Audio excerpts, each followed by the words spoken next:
parte do nosso Senhor e Salvador Jesus Cristo, amém? Amém. Abra sua Bíblia, por favor.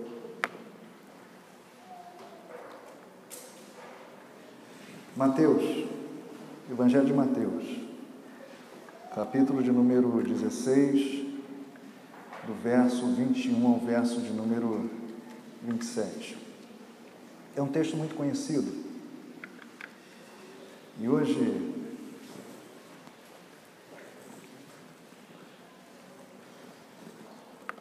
se comemora o Dia do Pastor. Recebemos aí as homenagens pela manhã, muito bom. Mas eu quero trazer hoje uma palavra do Supremo Pastor para a sua vida. O Supremo Pastor é Jesus. Algumas Bíblias existem em que aquilo que Jesus diz fica em destaque na cor vermelha. Não sei se a sua Bíblia é assim, talvez a maioria não seja. E se a sua Bíblia fosse desse jeito, esse texto estaria em vermelho, porque são palavras de Jesus aos seus discípulos. Então, os evangelhos é o relato da vida de Jesus, das coisas que ele fez e das coisas que ele falou. E esse texto, de forma bem exclusiva, são palavras do próprio Jesus, do sumo pastor. Eu queria então que você se atentasse, prestasse atenção, porque são coisas sérias que serão ditas aqui por Cristo. Nós vamos tomar como base, de forma expositiva, apenas o verso de número 24, mas eu quero ler os versículos acima e depois, para que você entenda o contexto do que nós vamos dizer, do que nós vamos tratar aqui essa noite. Então, preste atenção, vou ler com calma, pausadamente, nós temos tempo, mas preste atenção na leitura. Mateus, capítulo 16, do verso 21 ao 27, diz assim: Desde aquele momento, Jesus começou a explicar aos seus discípulos que era necessário que ele fosse para Jerusalém e sofresse muitas coisas nas mãos dos líderes religiosos, dos chefes dos sacerdotes e dos mestres da lei, e fosse morto e ressuscitasse no terceiro dia. Então Pedro, chamando-o à parte, começou a repreendê-lo, dizendo: Nunca, Senhor, isso nunca te acontecerá. Jesus virou-se e disse a Pedro: Para trás de mim, Satanás, você é uma pedra de tropeço para mim, e não pensa nas coisas de Deus, mas nas coisas dos homens. Então Jesus disse aos seus discípulos: Se alguém quiser acompanhar-me, negue-se a si mesmo, tome a sua cruz e siga-me. Pois quem quiser salvar a sua vida, a perderá.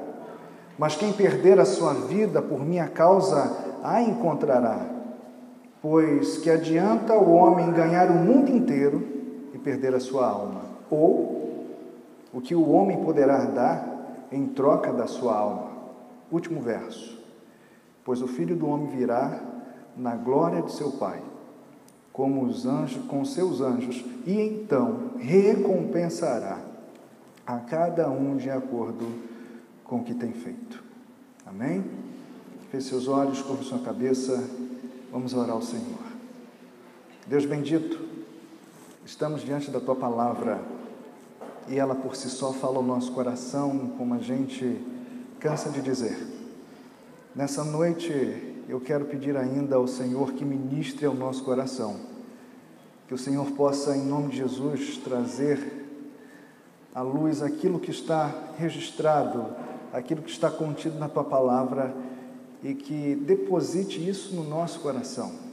São as palavras de Teu Filho, são as palavras de Jesus, e aqui Ele nos orienta de algumas maneiras muito interessantes e necessárias para a nossa vida.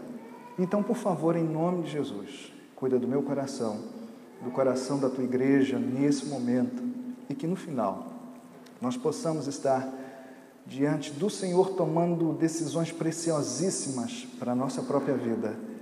Queremos pedir ao Senhor que esteja repreendendo toda a cilada de Satanás, que esteja repreendendo toda a falta de atenção nesse momento, esteja repreendendo em nome de Jesus toda artimanha satânica para que os teus filhos não ouçam, não entendam a tua palavra. Repreenda isso em nome de Jesus. São palavras do teu filho, simples, e é com simplicidade que o Senhor nos fala. Então cuida da gente nessa noite, ó Espírito Santo de Deus. Revela-nos a tua vontade, revela-nos a tua palavra. Fala conosco em nome de Jesus. Deus, nos perdoa os pecados. Limpa a nossa vida, o nosso coração e nos dá ouvidos atentos a tudo ainda que vamos ouvir aqui nessa noite. Te louvamos e te agradecemos em nome de Jesus. Amém e amém. O verso 21 do texto que lemos, ele inicia com a seguinte frase: desde aquele momento. E é a partir daqui que eu quero explicar para vocês o contexto histórico. Por que Jesus disse desde aquele momento?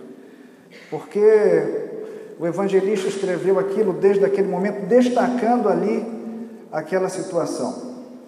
Os discípulos já haviam visto na vida de Jesus muitas coisas. Haviam visto o seu testemunho, haviam visto aquilo que Jesus estava realizando, já haviam visto muita coisa. Nesse momento do texto, Jesus está caminhando para o final do seu ministério. Algumas coisas ainda aconteceriam, mas ainda não era o fim. Então aqueles homens já haviam passado quase 3 anos ao lado de Jesus e, ao lado de Cristo, haviam percebido algumas coisas muito interessantes. A primeira delas é que eles entendiam e percebiam e sabiam que Jesus era um profundo pregador da palavra. Jesus conhecia muito bem a palavra, e o momento exato em que eles percebem isso é em Mateus, capítulo 5, 6 e 7, que nós conhecemos como o Sermão do Monte. E no final, no último verso do capítulo 7, o verso de número 29, Mateus vai dizer que as multidões, após ouvir Jesus, chegam a um veredito, chegam então à decisão. As multidões dizem o seguinte: olha, esse homem é diferente, esse homem não é igual aos escribas e fariseus, doutores da lei, que nós estamos cansados de ver aqui. Esse homem fala com propriedade e fala com muita propriedade daquilo que ensina. Nós percebemos que há diferença nesse homem. Então, os discípulos tinham visto até aquele momento que Jesus era um excelente pregador e conhecedor da palavra. Porém, não é só isso. Aqueles homens, naqueles quase 3 anos, haviam percebido que Jesus realizava a cura da alma e a cura da carne. No capítulo 8 de Mateus, do verso 1 ao 4, nós temos um desses momentos. Quando Jesus termina o Sermão do Monte, ele desce aquela montanha e se depara com um leproso gritando: Jesus, filho de Davi, tem misericórdia de mim, me cura. Se o Senhor quiser fazer isso, o Senhor faz. Ele se lança aos pés de Cristo, a multidão observa, os discípulos também, e esse homem, então, recebe a palavra de Jesus da seguinte maneira: eu quero lhe curar. E Jesus o cura ali na frente de todos. Além de profundo pregador, conhecedor da palavra, Jesus curava as enfermidades da carne e da alma. Por que da alma desse homem? Porque a lepra o havia retirado do convívio da família, dos amigos e da sociedade. E quando a gente vive isolado, um monte de coisa ruim vem sobre nós. E essas coisas somatizam dentro do nosso emocional. E aí, por isso, Jesus, quando cura esse homem, ele o restaura à sociedade, à família, não cura apenas a sua carne, mas cura também a sua alma. O que eles tinham visto até aquele momento, além de um profundo pregador, um homem que curava enfermidades da alma e da carne, eles percebem também que Jesus tinha poder e autoridade contra os demônios. E naquela época isso era uma novidade.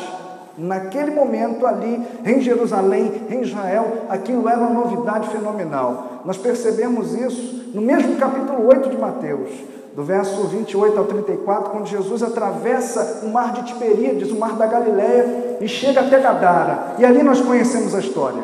O pastor Efraim nos trouxe recentemente uma mensagem voltada para esse texto de forma maravilhosa. E aqueles homens então percebem que aquele que era bom pregador, que conhecia a palavra, que curava a carne, que curava a alma, também tinha autoridade sobre os demônios. E por fim, e não menos importante, a própria vida de Jesus testemunhava que ele era o Filho de Deus. Era o Messias, era o escolhido, era aquele que havia sido separado pelo próprio Deus, dito nas profecias do Antigo Testamento, e agora estava tudo se cumprindo naquele momento. Jesus era a própria essência do Deus vivo, era a própria essência do Deus invisível que se encarnou nele, e por isso então testemunhava com a sua própria vida daquilo que falava e vivia. O verso 13 desse capítulo que nós não lemos vai dizer o seguinte: e perguntou Jesus aos seus discípulos num momento muito particular: o que os homens estão dizendo ao meu respeito? Nesse momento, com essa pergunta, Jesus faz uma avaliação. Ele avalia as multidões que estavam ao seu redor e os seus discípulos. Jesus queria saber se aqueles homens e mulheres e se seus discípulos estavam entendendo a sua missão. Jesus queria saber, de fato, nessa pesquisa, se tudo aquilo que ele havia pregado, tudo aquilo que ele havia demonstrado, tudo aquilo que ele havia feito até aquele momento, estava, de fato, sendo absorvido pela multidão e pelos seus discípulos. E aí, então, Pedro toma a frente e diz: olha, as multidões vão dizer que você é um profeta, que reencarnou, um monte de coisa. E aí ele pergunta: mas vocês o que dizem que eu sou? E aí Pedro toma a frente e diz: olha, você é o Cristo, o Filho de Deus vivo. E aí nós conhecemos essa resposta célebre de Pedro. E aí eu volto à expressão desde aquele momento. E parafraseando esse texto, essa frase, essa expressão, é o mesmo que Jesus está dizendo para a gente nessa noite, disse naquele momento. A partir daquele momento, então, Jesus começa a mostrar-lhes de forma clara o caminho que conduziria a Deus. Uma das orações que nós mais fazemos na nossa vida é: Senhor, nós queremos fazer a Tua vontade. Senhor, me mostra a Tua vontade. Senhor, me faz andar, trilhar nos Teus caminhos. Senhor, me revela aquilo que Você quer, aquilo que o Senhor quer na minha vida. Todos nós já fizemos essa oração e a fazemos sempre constante. E no verso 24, Jesus, então, ele declara, ele mostra para a gente, ele diz aos seus discípulos de que maneira Deus queria que eles andassem. O que era de fato seguir a Deus, o que era de fato estar caminhando com Cristo, o que era de fato entender tudo aquilo que ele havia falado e dito até aquele momento, como Deus queria que aqueles discípulos, que aquelas multidões estivessem caminhando ao lado dele. E por isso eu quero pensar com vocês essa noite sobre o seguinte tema: o caminho para a vontade de Deus. Vamos dizer todos juntos? 1, 2, 3, vamos lá? O caminho para a vontade de Deus. O verso de número 24 nos dá 4 características que vão apontar para a mesma direção.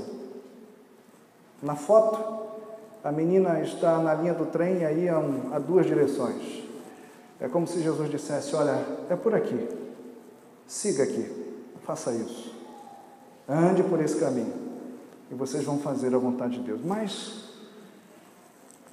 a primeira coisa que eu queria que você gravasse no seu coração: se de fato a gente quer trilhar a vontade de Deus, em primeiro lugar, você precisa entender e saber que é preciso estar junto a Jesus. Amém? Vamos repetir? É preciso estar junto a Jesus? Vamos lá? 1, 2, 3. É preciso estar junto a Jesus. Pois quem quiser salvar a sua vida, a perderá. Mas quem perder a vida por minha causa, a encontrará. Deixa eu dizer um negócio para vocês aqui que é muito sério. O discurso de "tamo junto" está na língua do povo. Não, estamos juntos, estamos juntos, estamos juntos, estamos juntos. Vira e mexe, a gente fala isso, virou um jargão entre nós. Estamos juntos. A todo momento nós ouvimos isso. Nos jovens, nos adolescentes, a todo momento. Mas a pergunta é, você está junto a Jesus? Você está de fato junto a Jesus? Porque tem muita gente dizendo que está junto de Jesus e não está. Tem muita gente afirmando, dizendo, olha, eu estou junto a Jesus e não está. Você está mentindo. Você usa muito bem a frase. Você fala muito bem com propriedade, porém você está longe de Cristo há muito tempo. Porque o texto é claro e Jesus vai dizer, ora, quem quiser salvar a sua vida a perderá, mas quem perder a vida por minha causa a encontrará. Esse é um princípio imutável, nunca vai mudar. Então, se você diz assim, estou junto com Jesus e você não está, você está mentindo. E nós sabemos que a mentira não é aceita. A mentira é consequência de pecado, a mentira não nos habilita a entrar no céu, a mentira tem uma série de coisas, inclusive o pai dela é o próprio Satanás, é o próprio diabo, porque ele iniciou esse processo de mentira e nós sabemos. Agora, de forma muito clara, dizer que está junto de Cristo e mudar a vida, nós podemos citar aqui um exemplo maravilhoso. O apóstolo Paulo, Atos capítulo 9. Aquele homem dizia estar junto a Deus, mas ele descobre nessa viagem a Damasco que estava longe de Deus. O próprio Jesus lhe aparece. E alguns teólogos vão dizer que em cima do cavalo ele cai.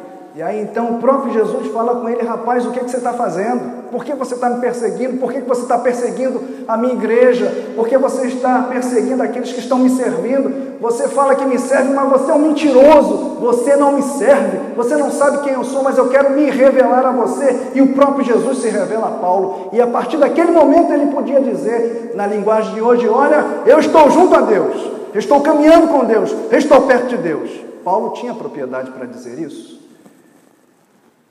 E na sua última viagem, Lucas relata isso em Atos 20, 24. Paulo chega à seguinte decisão, ele diz assim, olha, todavia, não me importo, nem considero a minha vida de valor algum para mim mesmo, se tão somente puder terminar a corrida e completar o ministério que o Senhor Jesus me confiou, de testemunhar do Evangelho da graça de Deus. Sabe o que isso quer dizer? Dizer que está junto de Jesus é muito mais do que palavras. Dizer que está próximo a Deus é muito mais do que palavras. E às vezes somos muito bons no discurso, porém estamos muito longe de tudo aquilo que Deus quer para a gente. Mas pastor, o que é estar junto de Jesus hoje então? O que Jesus quis dizer naquele tempo e que serve para a gente hoje? Olha, estar junto a Jesus não é abandoná-lo diante de qualquer circunstância. Quando a coisa aperta, a primeira coisa que se faz é abandonar. Você sai da igreja, você abandona tudo. E você fala para mim que está junto de Jesus, não está.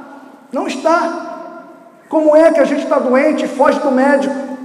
Como é que a gente precisa fazer um tratamento específico para uma determinada doença ou qualquer coisa que nos advenha? E a gente não faz, a gente não vai, a gente não toma um remédio, a gente não toma as precauções, a gente não recebe a cura para a nossa carne e fala assim, não, mas eu quero isso, eu estou junto da cura, da medicina, do médico. Não está. Você está longe.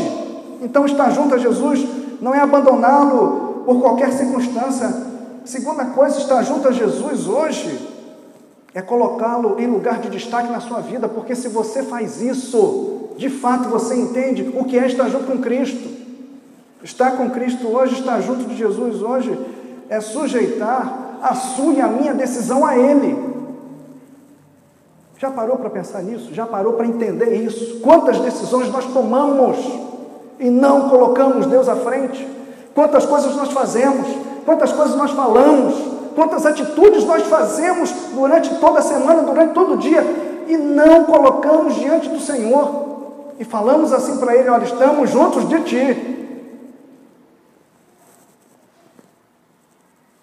Estar junto hoje de Jesus significa ouvir o não dEle às nossas orações. E não ter dúvida de que essa é a melhor resposta para a minha vida e para a sua. Deus diz não a mim e a você, quando Ele entende que aquilo não é para a gente. quando ele diz claramente, você vai se arrebentar, por mais que você queira, não é para você. Estar junto de Jesus hoje é abandonar a vida religiosa e servir a Deus com toda a nossa força. A religiosidade é um mal do século XXI. As igrejas estão abarrotadas de religiosos que se contentam, que acham que vir à igreja domingo à noite é muito bom e estar junto de Jesus. Sabe de uma coisa? Não é. Não é. Tem muito religioso dentro de nossas igrejas. Estar junto a Jesus hoje é o mesmo que dizer, em último lugar,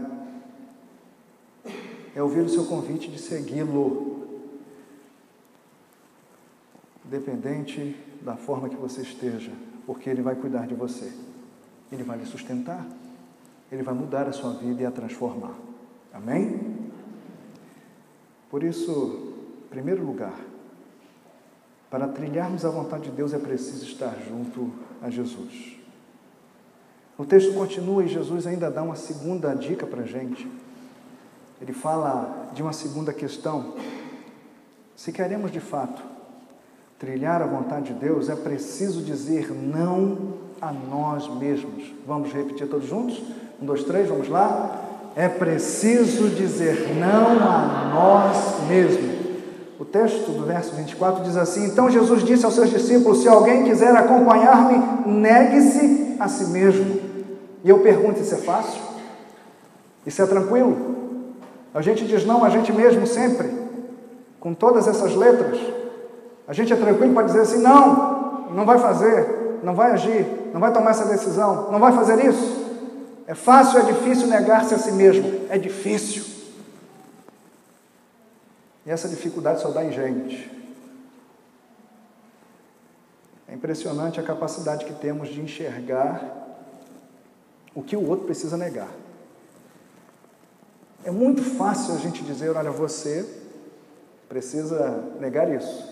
Você precisa deixar de fazer isso. Você, andando por aqui, vai longe, vai muito bem.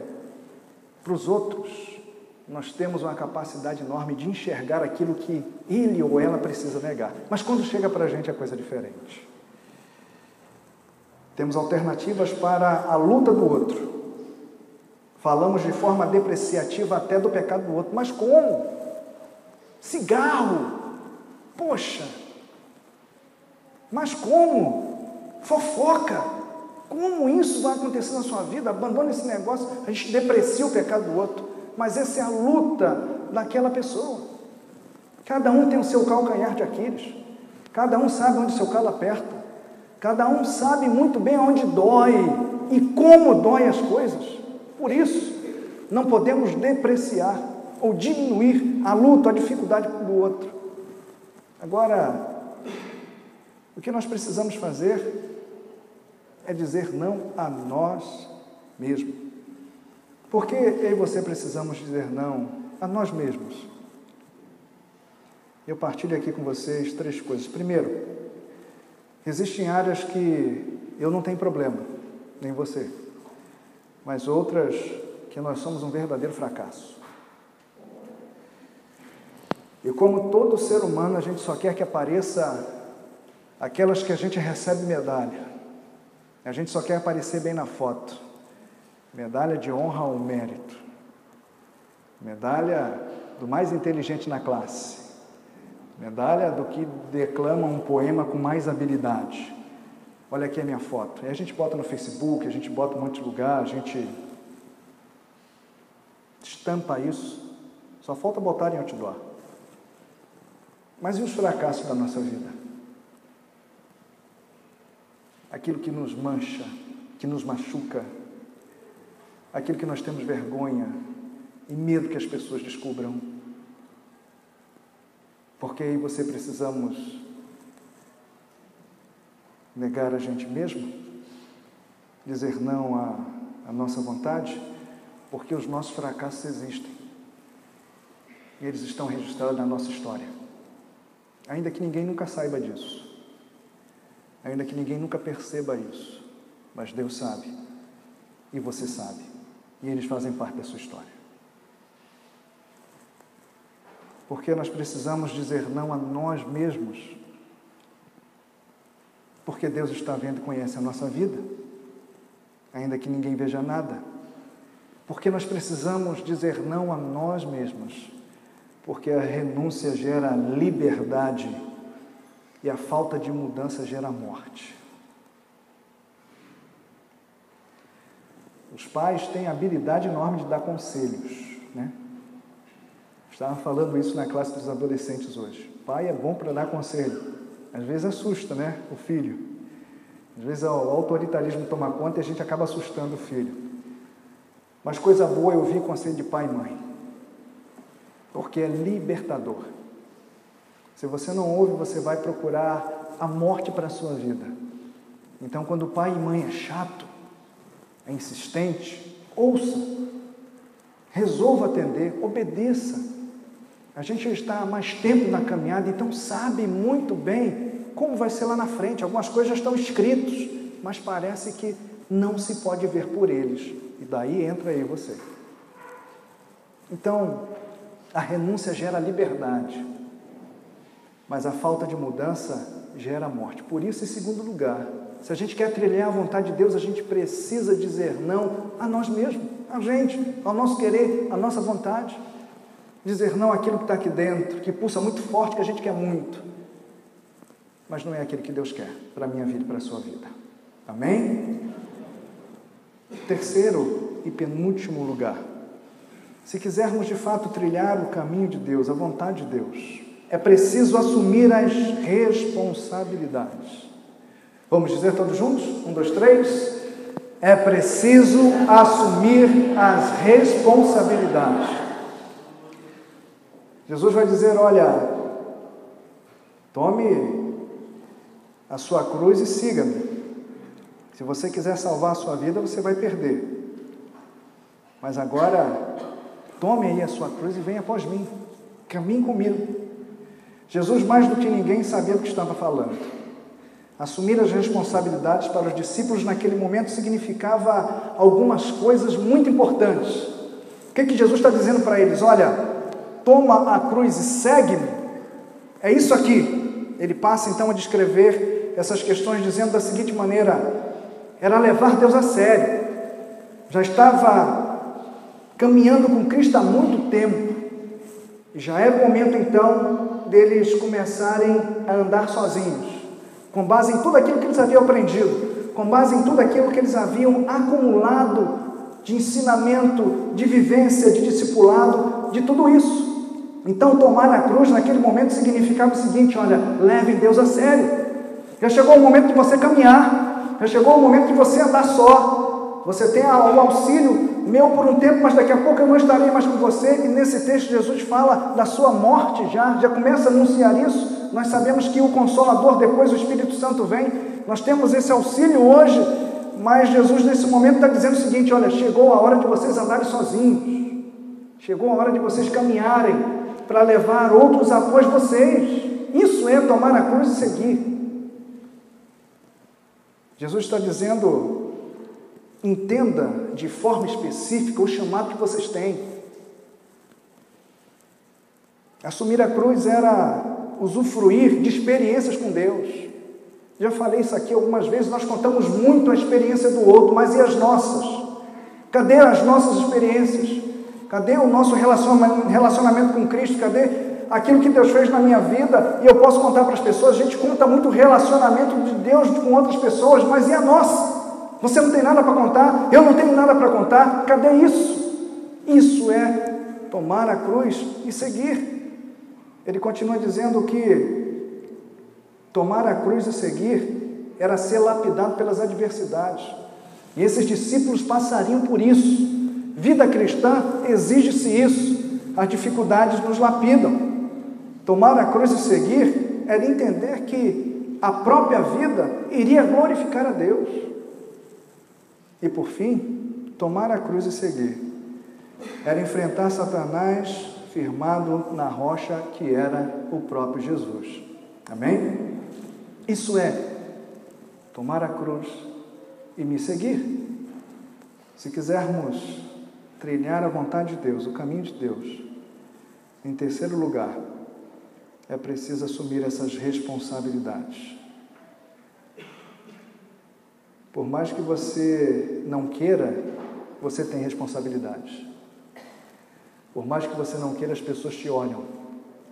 Por mais que você não queira, você é responsável, sim, por aquele que está à sua volta e vê o teu belo discurso aqui e não vê as tuas práticas no dia a dia. É por isso que muita gente não pode falar sobre algumas coisas, porque não tem autoridade para cobrar, para ensinar, para falar, porque não tomou a coisa e seguiu ainda. Não pode fazer isso. Mas para a gente fechar, quarto e último lugar, para trilharmos a vontade de Deus, é preciso seguir os passos de Jesus. Vamos dizer todos juntos? 1, 2, 3. É preciso seguir os passos de Jesus.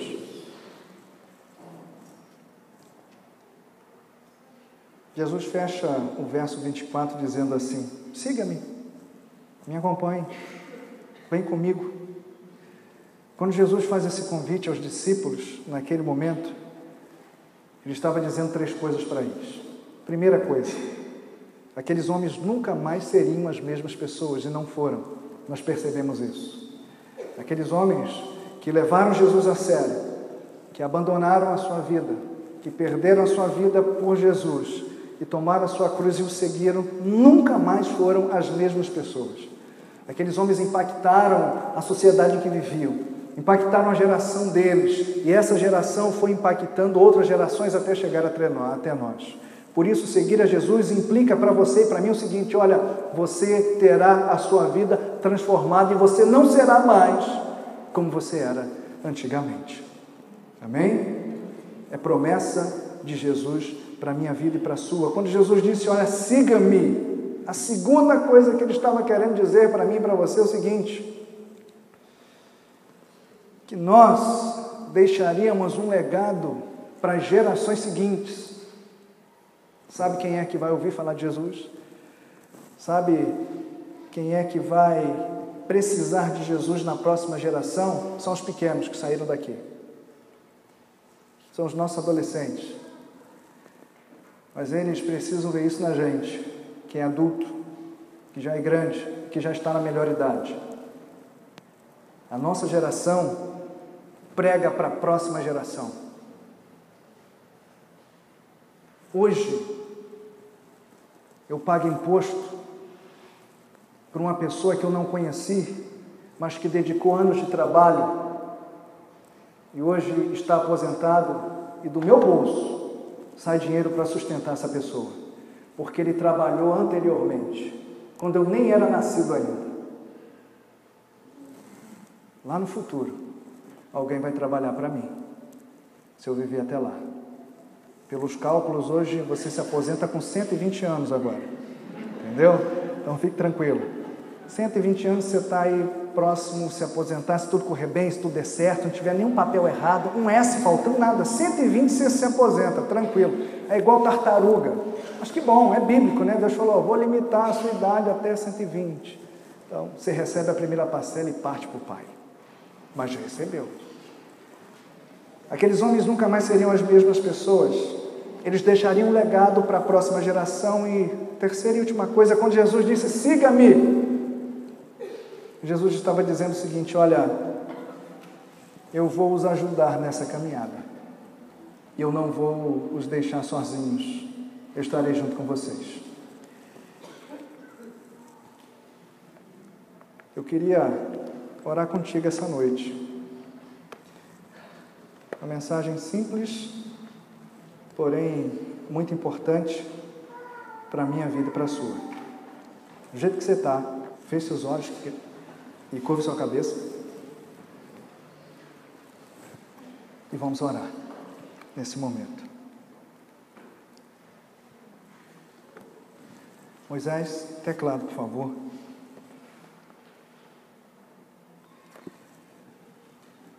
A noite hoje está muito fria. Aqui dentro está quentinho, graças a Deus. está quentinho por causa do calor dos nossos corpos. Isso gera uma comunhão calorosa, isso é muito bom. Essa noite você veio aqui para ouvir a seguinte questão: você quer de fato trilhar os caminhos do Senhor? Você quer de fato saber para onde está indo na vida? Você quer de fato entender a tua existência aqui nessa terra? Você quer de fato fazer a vontade de Deus? Você quer mesmo isso? Você tem certeza? Você quer escolher a direção correta que Jesus hoje aqui nos orienta com a sua palavra, dizendo: olha, se você quiser vir após mim, tome a sua cruz, negue-se a si mesmo e siga-me. Se você deixar a sua vida por minha vida, na sua vida, você terá uma recompensa eterna. Você veio aqui essa noite para ouvir isso, tão somente isso, do Senhor. E aí eu pergunto, diante de tudo que você ouviu aqui, você está junto de Jesus mesmo? Você pode dizer: não, eu estou junto de Deus, eu estou junto de Jesus. Você pode dizer isso com toda certeza? Se você não pode dizer isso, nós vamos fazer uma oração agora nessa noite. Eu queria que você orasse comigo, aonde você está, nesse momento. Se você entende que não está junto a Jesus, por qualquer motivo que seja, eu não estou aqui para julgar isso, para dizer para você nada disso, não me interessa, não é da minha conta. O meu objetivo aqui é fazer você entender que precisa sair daqui essa noite junto a Jesus. Isso nós fizemos com a palavra, mas a decisão é sua. Então, se você não se sente não estar de fato junto a Jesus, faça essa oração agora, nesse momento. Vamos orar juntos. Você já está com seus olhos fechados e com a sua cabeça curva. Então, ore comigo. Senhor Jesus, eu quero lhe pedir perdão, porque eu disse várias vezes que estava junto a Ti, e na verdade eu estou longe do Senhor. Me perdoa pela minha mentira, me perdoa por dizer isso às pessoas, e eu preciso que o Senhor tenha misericórdia de mim. Eu quero de fato estar junto do Senhor, eu quero de fato trilhar os Teus caminhos, eu quero de fato dizer e viver: estou junto de Jesus, estou junto de Cristo. Senhor, me ajuda, porque eu sou falho. Deus, tenha misericórdia da minha vida, porque eu preciso de você. Senhor, cuida de mim em todos os momentos daqui para frente, porque talvez possa acontecer alguma coisa que me leve a tomar a mesma decisão que eu tomei anteriormente, mas eu não quero mais. Eu quero ficar junto do Senhor, independente da situação, independente do que venha sobre mim. Eu quero tomar a minha cruz, negar-me a mim mesmo e Te seguir. Essa é a minha oração, esse é o meu desejo, essa é a minha decisão nessa noite. Senhor Jesus, recebe a minha oração, em nome de Jesus. Amém.